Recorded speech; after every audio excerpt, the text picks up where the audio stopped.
Rev up your engines!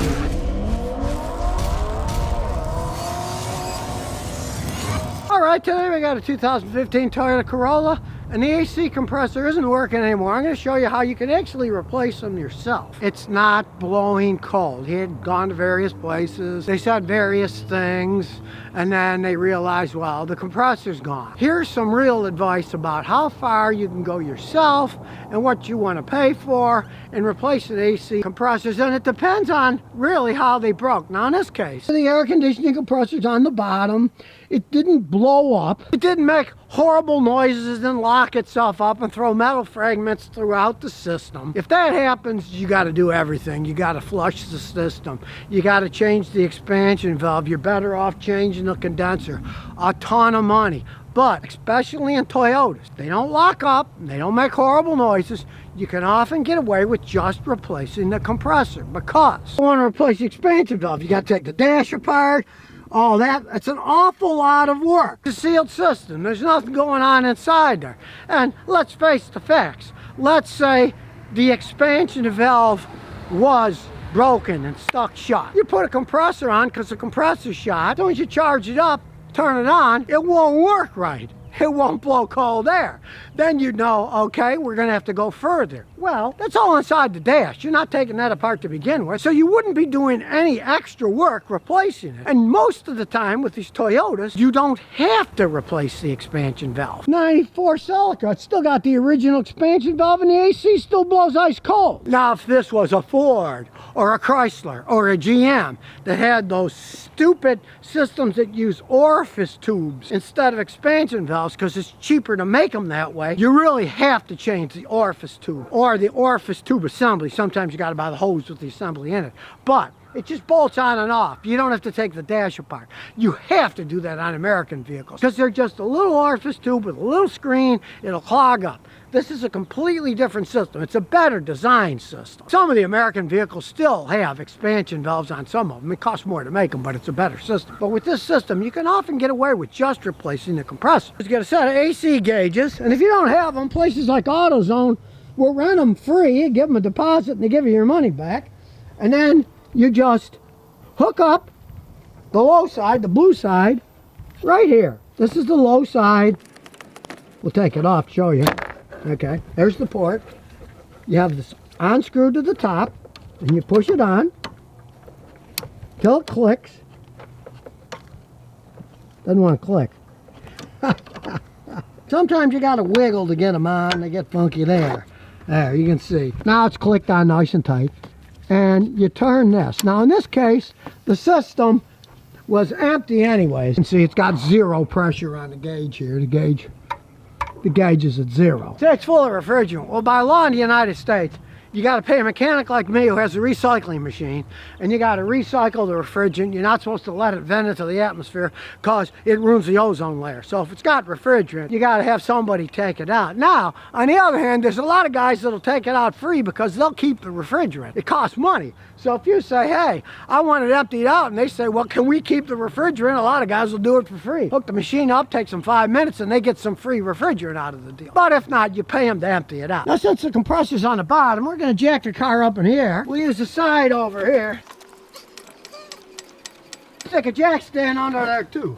Now, as we go under here, there's a compressor. Pretty easy to get to in this car. Now normally you'd think it's got a serpentine automatic belt tensioner, but Toyota had so many problems and some of these, they got rid of it. So we'll take off the stupid beauty cover. Old school. The alternator's tensioned by adjusting bolts, so we just loosen them to get the belt off.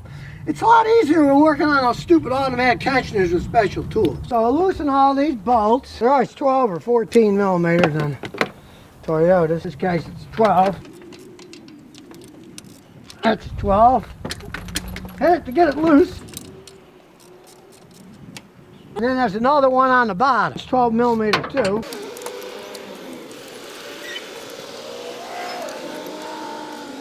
Then when you loosen this 12 millimeter bolt, the alternator can swing in and get it loose. You can see when you push on it, it goes in. You're going to give it a lot of slack so you can get the belt off. Bring it most of the way.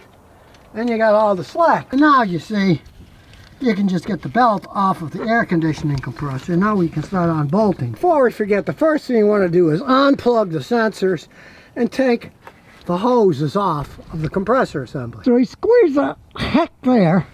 They're very hard to squeeze. There's a little tab here. You can see from the other side there. You have to squeeze this really hard to get it off.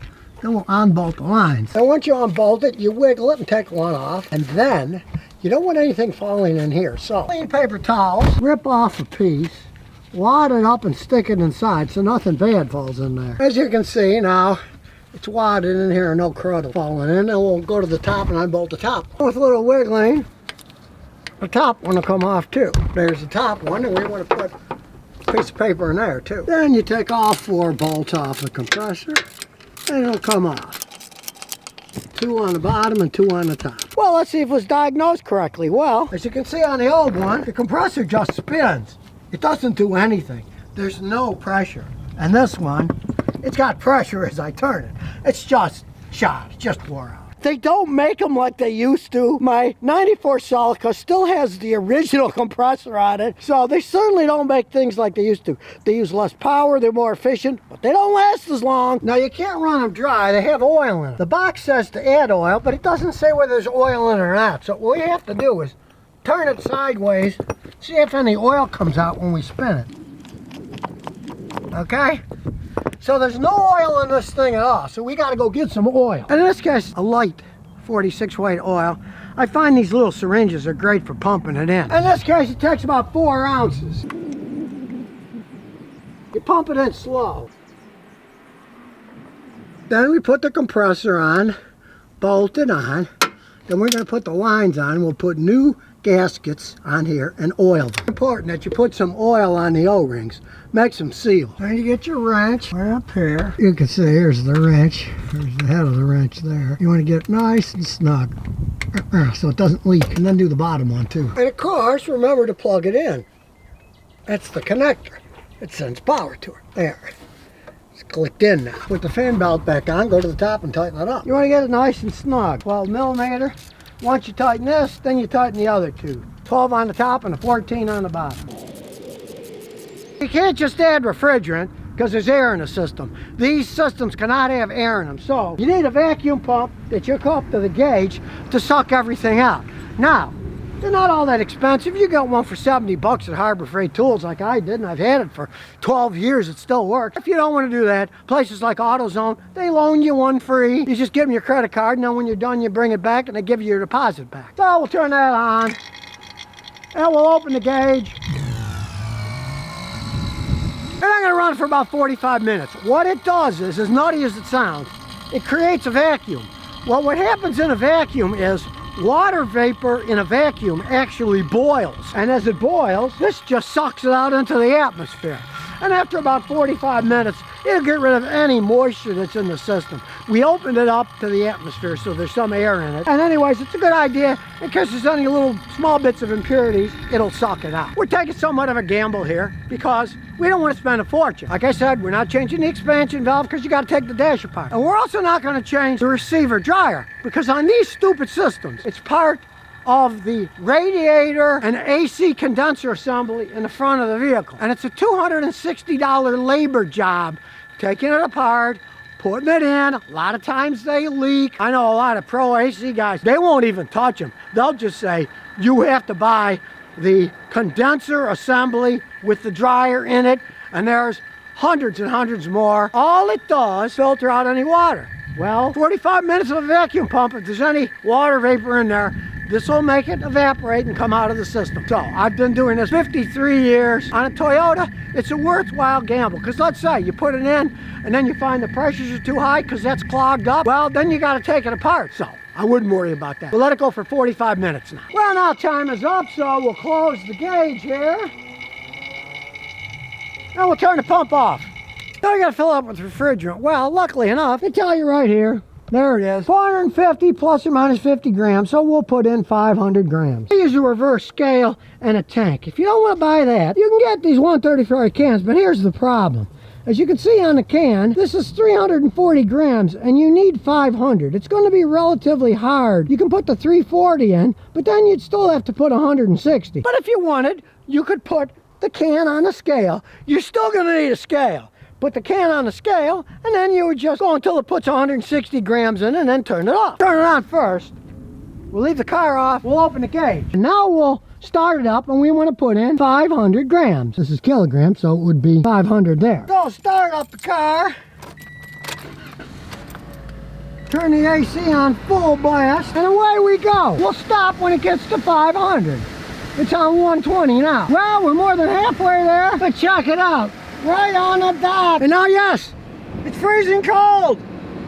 Success! Well, you can see it's a pretty easy job changing the compressor on this Toyota. It's just a shame that they don't make them like they used to, because this is one of those stupid variable compression compressors. Swashbuckle plates inside. It can work at 0% efficiency, 100% efficiency. And even though this is a 2015, this one's shot already. Simpler magnetic clutch AC compressor on my 95 Celica, still humming along, and it's the original one. So if you never want to miss another one of my new car repair videos, remember to ring that bell.